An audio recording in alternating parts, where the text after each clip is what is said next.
Video yathu ya lero tionesana mmene tingapangire anthu apa chithunzi kuti ayambe kumenyana ngati video iyi.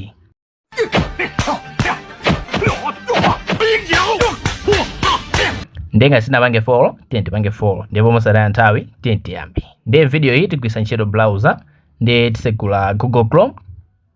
Kenako apa tipanga search kuti Hailuo AI. Kenako tipanga search. Kenako tipanga click website yoyambirirayi. Kenako tipanga apa pa plus sign. Kenako apa tipanga apo kuti tike picture. Kenako tisankha picture imene tikuifunayo, tipanga done. Kenako continue with Google.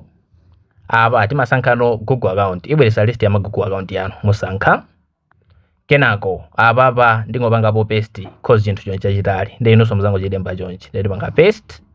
Inunso muzachilemba chonchi. Kenako tipanga click apa pali fete pa.